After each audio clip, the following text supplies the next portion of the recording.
Hello, good morning, all my dear students. How are you all? How's going your studies? Class ninth. We have done complete the book Beehive, and now we will start the book Moment. We have done complete the two chapters of the moments.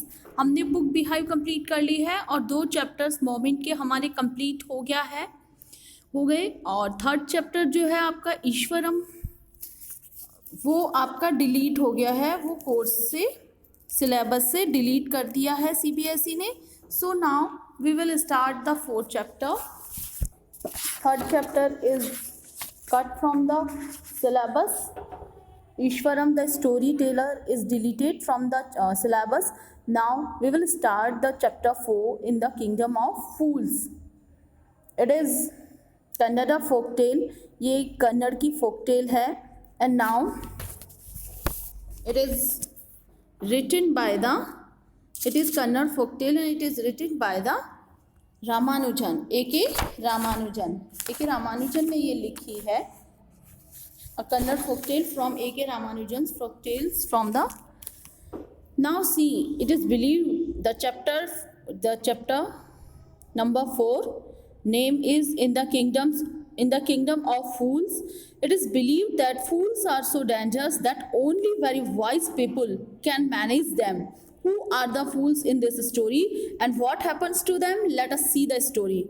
In the kingdom of fools, both the king and the minister were idiots. जो kingdom के ministers और वो जो king था, they both are fool.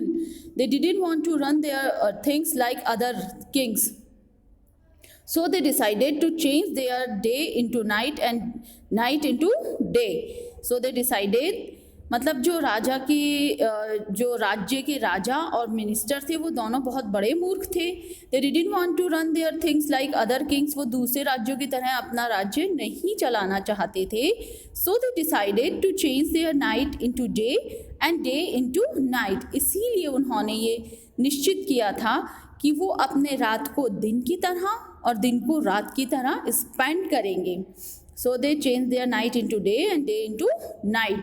They ordered that everyone should be awake at night. उनके orders थे कि everyone, प्रत्येक व्यक्ति रात को जागेगा and till their fields and till plugging their fields.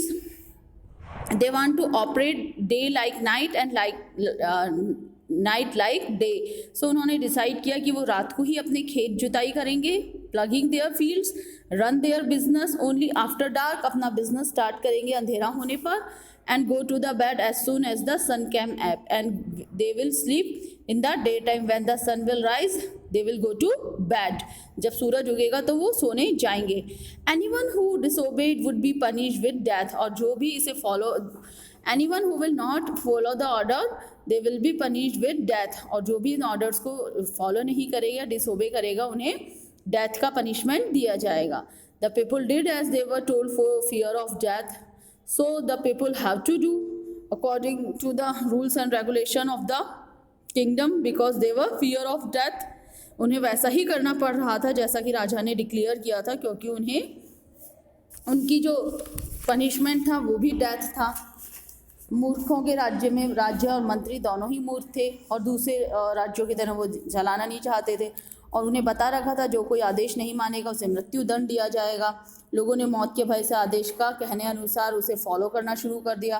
राजा और मंत्री अब daily, the king and ministers were dilated at the success of their project. अब राजा और मंत्री दोनों ही बहुत खुश थे अपनी नई योजना के सफल होने पर.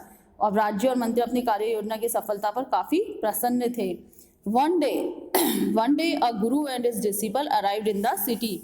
एक दिन क्या होता है, one day in the brightness of the day time a guru and disciple arrived in the kingdom. वो वहाँ उस जगह arrived in the city. It was a beautiful day. It was broad daylight, but there was no one about. Everyone was asleep, not a mouse stirring. Even the cattle had been taught to sleep by day. The two strangers were amazed by what they saw around them, and wandered around town till evening town till evening. Even suddenly the whole town woke up and went about its nightly business. One day what happened? One day in the brightness of the daytime and Guru and his disciple arrived in the kingdom. They found everybody was sleeping, including the animals. In night when the market was open, they asked about the rates of things. They were very surprised to know. And when they saw everyone was sleeping in the daytime, सभी लोग दिन में सो रहे थे और सभी लोग रात को जाग रहे थे. एक्चुअली क्या था, ऑर्डर्स तो उन्हें पता ही था. So it was beauty. One day a guru and disciple arrived in the city. एक दिन शहर में आते हैं एक गुरु और उसके शिष्य. It was very beautiful. They बहुत खूबसूरत सिटी थी. It was very beautiful city. It was broad day light and broad day light, यानी कि पूरी खिला सा दिन था. But there was no one about, लेकिन कोई भी नहीं था. एवरी वन वॉज स्लीप, सभी सोए हुए थे. नॉट ए माउस स्टोरिंग, यानी कि कोई भी एक्टिव नहीं था. Even the cattle had been taught to sleep by day, यानी कि यहाँ तक कि जानवर तक दिन में सोया करते थे. एनिमल्स को भी ये सिखाया गया था दिन में सोना. The two strangers were amaze. दोनों अजनबी लोग जो स्ट्रेंजर्स न्यू कमर्स थे सिटी में, वर अमेज, बहुत सरप्राइज थे. Why what they saw around them, कि उन्होंने चारों ओर क्या देखा. They wandered around town till evening. वो शाम तक पूरे टाउन में, पूरे कस्बे में घूमते रहे. And when suddenly the whole town woke up and went about its nightly business. और अचानक से पूरा शहर रात को जाग जाता है और अपने बिजनेस में लग जाता है. तो उन्हें बड़ा आश्चर्य होता है. और दिन में उन्हें कोई चूहा भी घूमता नहीं दिखाई पड़ता. जानवर भी दिन को सोना सीख चुके थे. दोनों अजनबी ये देखकर बहुत आश्चर्यचकित हुए. शाम तक पूरे शहर में ऐसे ही घूमते रहे, लेकिन अचानक शाम को पूरा शहर जाग जाता है और अपने रात के काम में बिजी हो जाता है. The two men were very hungry. Now that the shops were open, they went to buy some groceries. To their astonishment, they found that everything cost the same. A single dudu, whether they bought a measure of rice or a bunch of bananas, it's cost a dudu. The single dudu, whether they bought a measure of rice or a bunch of bananas, it cost dudu. The guru and his disciple were delighted. They had never heard of anything like this. Means ये दोनों लोग जो थे, to man were hungry, दोनों लोग बहुत ज़्यादा भूखे थे. And now that the shops were open, अब दुकानें खुल चुकी थी. They went to purchase some groceries. तो वो लोग कुछ ग्रॉसरीज यानी फूड आइटम्स, है ना, फूड आइटम्स खरीदने के लिए वो कुछ शॉप्स पर जाते हैं. And they were surprised to their astonishment, मतलब दे वर सरप्राइज, वो बहुत आश्चर्यचकित होते हैं कि किसी भी हर everything to their astonishment they were surprise. They found, उन्होंने देखा कि एवरीथिंग कॉस्ट द सेम, सभी चीज़ों के प्राइस एक जैसे थे. A single dudu, what was running, वहाँ क्या चलता था, as a coin, as a money, dudu, एक सिंगल डुडू रेट थी वहाँ पे. Whether they bought a measure of rice, measure यानी जो वहाँ का क्वांटिटी थी, चाहे वो 1 kg राइस ले और चाहे अ बंच ऑफ बनानास, चाहे एक वो केले का गुच्छा ले, the price was same. Whether they bought a measure of rice, a bunch of bananas, its cost is dudu. चाहे वो चाहे मीज़र ऑफ राइस, चाहे वो चावल ले, एक ही मूल्य पर एक ही मात्र डुड्डू. उस नगर में जो प्रचलित मुद्रा का नाम था वो क्या था, डुड्डू. चाहे वह खूब सारे चावल हो या केलों का गुच्छा, सभी का मूल्य एक था, डुड्डू. डुड्डू वहाँ की मुद्रा थी. तो उसके गुरु और शिष्य बड़े ही आश्चर्यचकित थे, लेकिन गुरु को बड़ा टेंशन हो जाता है. The Guru and disciple were dilated, गुरु और शिष्य बहुत खुश होते हैं. They had never heard of anything like this, उन्होंने इससे पहले कभी ऐसा नहीं सुना था. दे could bye all the food item wanted for a रूपी, और उन्होंने उसे वो एक डुड्डू में खरीद सकते थे. उन्होंने पहले कभी ऐसा नहीं सुना था, और जो भी उन्हें भोजन चाहिए था वो उसे केवल 1 रुपये में, यानी कि 1 डुड्डू में खरीद सकते थे. And now they could buy and now when they had cooked and eaten, और जब उन्होंने खाना पका लिया और जब खा चुके थे, the guru realise that this was a kingdom of fools, तो गुरु को महसूस हुआ कि ये तो कोई मूर्खों का राज्य है, and it wouldn't be a good idea for them to stay here, और यहाँ पे रहना कोई बहुत अच्छा विचार नहीं है। It would not be good, यहाँ रहना गुड आइडिया, यहाँ रहना कोई बहुत अच्छा नहीं रहेगा उनके लिए। This is no place, this is not good place for them, let's go, ये हमारे लिए अच्छी जगह नहीं है और हमें यहाँ से चलना चाहिए। He said to his disciple, उसने अपने शिष्यों से कहा। But the disciple did not want to leave the place, लेकिन उसके शिष्य तो इस जगह को छोड़ के जाना ही नहीं चाहते थे। They were very happy with the cheap rates, means all thing was available on a single rupee or dudu, everything was cheap here, यहाँ पे सभी चीज़ें बहुत सस्ती थी। all he wanted was good, और जो भी उन्हें चाहिए था was good, was cheap food, वो क्या चाहते थे, all he wanted, और जैसा भी वो चाहता था वो सब कुछ वहाँ बहुत अच्छा था, खाना बहुत सस्ता था। द गुरु सेड, तब उसके गुरु कहते हैं, दे ऑल आर फूल्स, ये सभी मूर्ख हैं। They would last very long, ये सब यहाँ, they would not last very long, ये सब कुछ सही सा नहीं चलेगा आखिरी तक। You and you can't tell what they will do to you next, और वो तुम्हें नहीं कहेंगे, नहीं बताएंगे कि वो तुम्हारे साथ आगे क्या करने वाले हैं, ये सब, और यह भी नहीं कहा जा सकता कि आगे वो तुम्हारे संग क्या व्यवहार करेंगे। लेकिन but the disciple would not listen to the guru's wisdom, लेकिन जो शिष्य था उसे गुरु की विजडम की, ये बुद्धिमानी की बातें थोड़ी अच्छी नहीं लगी, उसने नहीं सुनी। ही वॉन्टेड टू स्टे, वो तो वहीं रहना चाहता था। The Guru finally gave up and sad, तब गुरु जी ने फाइनली उस जगह को छोड़ दिया और कहा, डू वॉट यू वॉन्ट, तुम वो करो जो तुम चाहते हो, आई एम गोइंग, मैं जा रहा हूँ, एंड लेफ्ट, और चले गए। द डिसिपल स्टेड ऑन, अब उनका जो शिष्य था वो वहीं रह गया। Ate his fill every day, ate his fill every day means पेट भर के वो दिन भर हर दिन खाता। Bananas and ghee and rice and wheat and grew fat like a street side scared bull, और वो डेली पेट भर के बनाना, घी, राइस, गेहूँ, व्हीट, जो भी वो खाना चाहता था वो खाता। हर रोज़ उसने भरपेट चावल, केले, घी, गेहूँ खाए, और फिर वो कैसा लगने लग गया, एक मोटे बुल की तरह, एक फैटी बुल की तरह, यानी कि जो रास्ते में चलने वाले एक फैटी बुल की तरह वो दिखने लगा था। And due fat like street side, यानी कि गलियों में घूमने वाले एक फैटी बुल की तरह वो हो गया था। One bright day a thief broke into a rich merchants house, अचानक क्या हुआ, एक रात, एक दिन एक थीफ चला जाता है एक धनी व्यापारी के घर पर। He was made a hole in the wall, उसने दीवार में एक छेद किया। And sneaked in and enter secretly, sneaked यानी एंटर सीक्रेटली, और वो चुपचाप से अंदर चले गया। And as he was carrying out of his loot, और जैसे वो अंदर गया था, as he was carrying out his loot the wall of the old house collapse, और जैसे वो बाहर आने लगा अपने लूट का सामान लेकर, the wall of the old house, तो पुराने घर की जो दीवार थी, कोलैप्स ऑन हिज हेड, तो वो उसके सर पर गिर जाती है। And killed him on the spot, और उसकी उसी जगह पर डेथ हो जाती है। His brother ran to the king and complain, तो उसका भाई राजा के पास जाता और शिकायत करता है, your highness, my lord, your highness, when my brother was pursuing his ancient trade, कि जब मेरा ब्रदर परसुइंग कर रहा था हमारा पुश्तैनी पुराना काम, एंशियंट ट्रेड यानी पुराना धंधा, wall fell down on him, तो उसके ऊपर एक दीवार गिर गई, एंड किल्ड हिम। अब उसने राजा को क्या कंप्लेंट की कि मेरा ब्रदर जो एक हमारा पुश्तैनी काम करता था उसके ऊपर एक दीवार गिर गई और वो ऑन स्पॉट उसकी डेथ हो गई। He the wall fell on him and killed him, वो दीवार उस पर गिर गई और वो उसकी डेथ हो गई।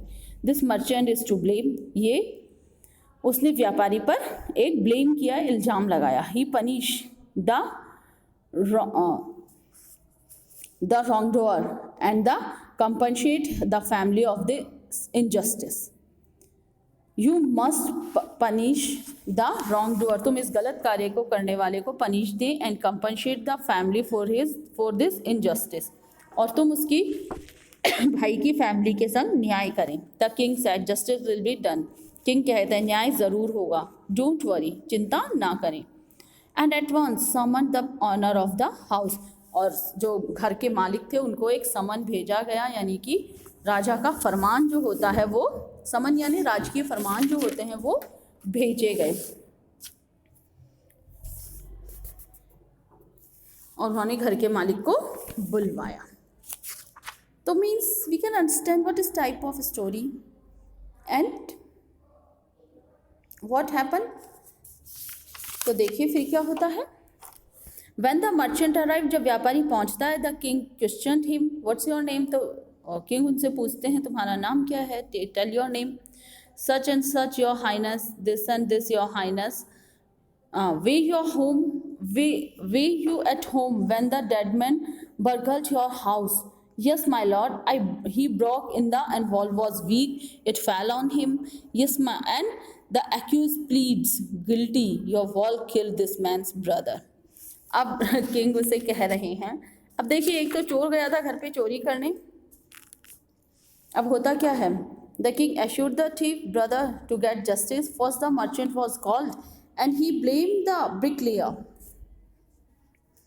मीन्स अब एक तो जो चोर है वो घर पे चोरी करने गया था और उन्होंने ये जो ब्लेम लगाया उसके भाई ने वो मर्चेंट पर ही लगा दिया। अब जब मर्चेंट आया है तो राजा उससे कह रहे हैं, वे वर यू एट होम, तुम घर पे कहाँ थे, when the dead man burgled your house, जब तुम्हारे घर में वो आदमी घुसा था तब तुम कहाँ थे। स्टॉल, बर्गल्ड यानी जब ही stole the things from your house, जब तुम्हारे घर पे चोरी हुई तब तुम कहाँ थे। And when the dead man burgled your house, yes my lord, उसने कहा हाँ मेरे Lord, my highness, he broke in, वो दीवार तोड़कर अंदर आया था, and the wall was weak, दीवार कमज़ोर थी, it fell on him, और वो उस पर गिर गई। the accused pleads guilty, your wall killed the man's brother, अब ये तुम्हारी गलती है। अब क्या है गलती, अब अक्यूज्ड मृत्युदंड, फांसी, प्लीज रिक्वेस्टेड, यानी कि देखो अब तुम्हें इस बात के लिए फांसी के, अक्यूज प्लीड्स गिल्टी, अब इस गिल्टी के लिए तुम्हें फांसी की सजा दी जाएगी। Your wall killed this man's brother, तुम्हारी दीवार ने इस आदमी के भाई को मार दिया। You have murdered a man, तुमने एक आदमी की हत्या की है। We have to punish you, अब हमें तुम्हें सजा देनी होगी। Lord said the helpless merchant, अब राजा ने उस असहाय व्यापारी से कहा, I did not put up the wall, मैंने ये वॉल नहीं बनाई थी। It is really the fault of the man who build the wall, actually ये असली में उस व्यक्ति की गलती जिसने ये दीवार बनाई थी। He didn't build it right, उसने इसे सही से नहीं बनाया। So you should punish him, तो आपको उसको सजा देनी चाहिए। हु इज दैट, वो कौन है। My lord this wall was build in my father's time, ये वॉल जो है मेरे फादर के समय में बनाई गई थी। आई नो द मैन, मैं उस आदमी को जानता हूँ। He is an old man now, वो अब काफ़ी बूढ़ा हो गया है। ही लिव्स नियर बाय, और वो यहाँ पास ही में रहता है। The king sent out messenger to the bring in the bricklayer, अब मैसेंजर भेजा गया ब्रिकलेयर को, कारीगर को, बनाने वाले को, who had build the wall, जिसने ये दीवार बनाई। दे ब्रॉट हिम, उसे लाया गया। टाइड हैंड एंड फुट, उसके हाथ पैर बांध के उसे लाया गया।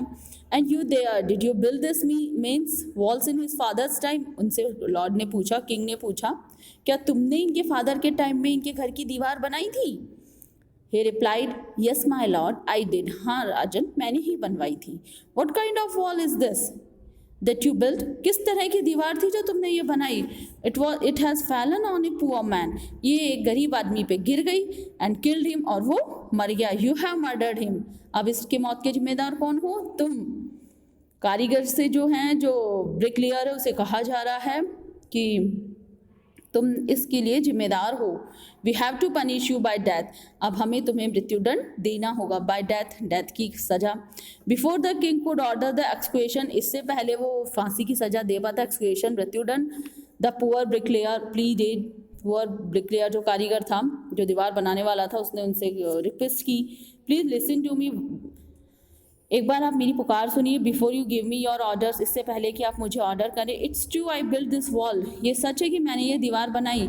And it was not good, और ये अच्छी नहीं है। But that was because my mind was not on it, लेकिन उस समय मेरा ध्यान उस पर नहीं था जब मैंने ये बनाई थी। आई रिमेंबर वेरी वेल, मुझे ये बात बहुत अच्छे से ध्यान है। अ dancing girl who was going up and down, एक डांस करने वाली गर्ल जो कि इस गलियों से आया जाया करती थी। दैट स्ट्रीट ऑल डे, सारे दिन वो इन गलियों में घूमा करती थी। विद हर एंकलेट्स, जिंगलिंग, अपने पायल को छनकाती हुई या पायल को बजाती हुई। And I couldn't keep my eyes on my mind on the wall, इसलिए मैं अपना दिलो दिमाग और आँखें और दिमाग इस पर, दीवार पर कॉन्सेंट्रेट नहीं कर सका। That was I building their, जो कि उस समय मैं वहाँ आई वॉज बिल्डिंग देयर, जो that wall I was building their, जिस दीवार को मैं वहाँ पर बना रहा था। You must get that dancing girl, आपको उस डांसिंग गर्ल को बुलाना चाहिए, यानी कि नृत्यांगना को। I know where she lives, मैं जानता हूँ वो कहाँ रहती है।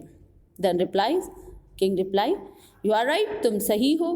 द केस डिपेंड्स, केस रुक जाता है। वी मस्ट लुक इनटू, हम इसमें देखेंगे कि क्या होता है। It is not easy to जज सच ए कॉम्प्लिकेटेड केस, ये इतना आसान केस नहीं है कि इसमें जज करना इतना आसान हो। चलिए हम इस केस को देखते हैं। लेट्स गेट दैट डांसर, चलो उस डांसर को बुलवाया जाए, उस नृत्यांगना को बुलाया जाए। वेयर एवर शी इज़, वो कहाँ है। The dancing girl, now an old women, तब जो डांसिंग गर्ल थी वो बहुत बुजुर्ग औरत हो चुकी थी। Came trembling to the court, वो कांपती हुई सी कोर्ट आती है, king court. Did you walk up and down that street many years ago, क्या तुम कुछ सालों पहले उस गलियों से आया जाया करती थी। While this poor man was building A wall, जब ये आदमी वहाँ पर दीवार बना रहा था। डिड यू वेंट देयर, क्या तुम वहाँ जाती थी। Do you see him, did you see him, क्या तुमने इसे वहाँ देखा था। The lady replied, the dancer girl replied, yes my lord, I remember it very well, हाँ मेरे लॉर्ड, मुझे ये सब बहुत अच्छे से याद है। So you did walk up and down with your anklets jingling. Oh, तो तुम वहाँ चला करती थी अपने पायल छनकाती हुई। You were young and you distract him. तो तुम उस समय यंग थी और तुमने उसका ध्यान आकर्षित किया। So he built a bad wall. तो वो कहते हैं कि इसीलिए ये दीवार एक खराब दीवार बनी, क्योंकि तुमने जो ब्रिकलेयर का ध्यान था वो हटाया। Now remaining part of the chapter we will see in next video. Thank you. Have a nice day.